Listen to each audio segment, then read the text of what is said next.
আমরা অনেককে কথাও বলতে শুনি মাঝে মাঝে, ইসলামী আন্দোলন কোন ক্ষমতার আন্দোলন, রাজনীতি করে না। এই কথার সাথে আমি দ্বিমত পোষণ করে আজকে বলতে চাই, ক্ষমতার রাজনীতি করতে হবে আমাদেরকে, নয়তো স্বৈরাচারের দখলে আবার বাংলাদেশ চলে যাবে। কোন স্বৈরাচারকে বাংলাদেশ আর দেখতে চায় না, ঠিক কিনা ধরে বলে? যাদের হাতে যায় ক্ষমতা, দেশ যেন বাপের ভিটা, রাখতে চেয়ার শুরু করে বিদেশিদের পাচাটা। আমরা প্রতি বছর ইলিশ দিয়েছি, তারা গাঁজা দিয়েছে। আমরা দিয়েছি যা, তারা দিয়েছে তার উল্টা। আমরা তাদেরকে যা দিয়েছি বিনিময়ে তারা আমাদেরকে কাটা তারা লাশ ঝুলিয়ে দিয়েছে, ঠিক কিনা ধরে?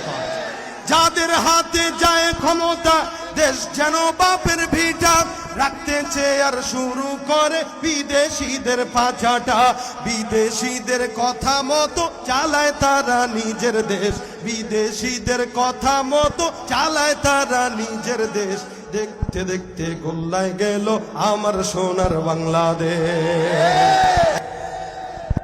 আমি বক্তব্য লম্বা চড়া দিচ্ছি না, সংক্ষেপে দুইটা কথা বলবো, তারপরে ইনশাল্লাহ একটা সঙ্গীত হবে।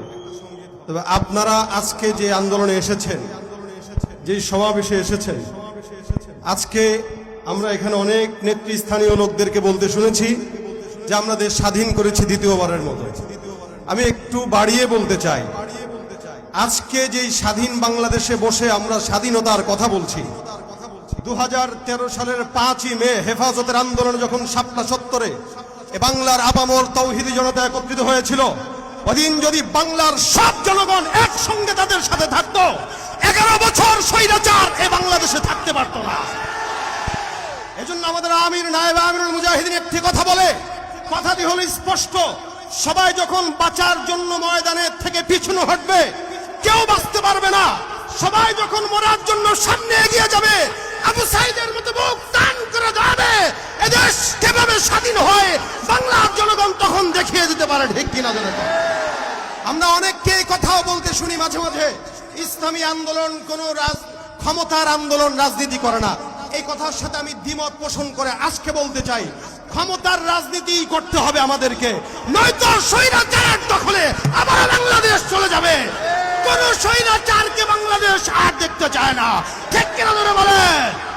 যাদের হাতে যায় ক্ষমতা, দেশ যেন বাপের ভিটা, রাখতে চেয়ার শুরু করে বিদেশিদের পাচাটা। আমরা প্রতি বছর ইলিশ দিয়েছি, তারা গাঁজা দিয়েছে। আমরা দিয়েছি যা, তারা দিয়েছে তার উল্টা। আমরা তাদেরকে যা দিয়েছি বিনিময়ে তারা আমাদেরকে কাটা তারা লাশ ঝুলিয়ে দিয়েছে, ঠিক কিনা ধরে? যাদের হাতে যায় ক্ষমতা, দেশ যেন বাপের ভিটা, রাখতে চেয়ার শুরু করে বিদেশিদের পাচাটা।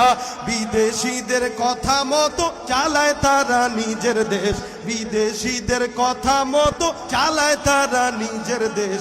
দেখতে দেখতে গোল্লায় গেল আমার সোনার বাংলাদেশ।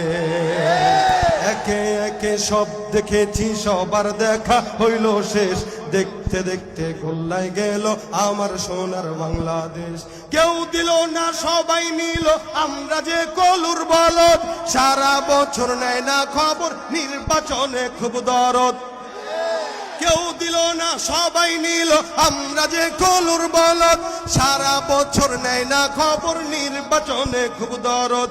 নির্বাচনের আগে নেতায় ধরে কত রকম বেশ, নির্বাচনের আগে নেতা ধরে কত রকম বেশ। দেখতে দেখতে গোল্লায় গেল আমার সোনার বাংলাদেশ, দেখতে দেখতে গোল্লায় গেল আমার সোনার বাংলাদেশ, ঠিক কিনা?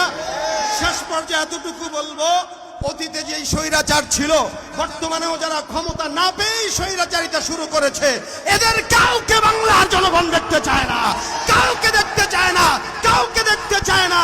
এই মুহূর্তে দরকার ইসলামী। আসসালামু আলাইকুম। আল্লাহু আকবার, আল্লাহু আকবার।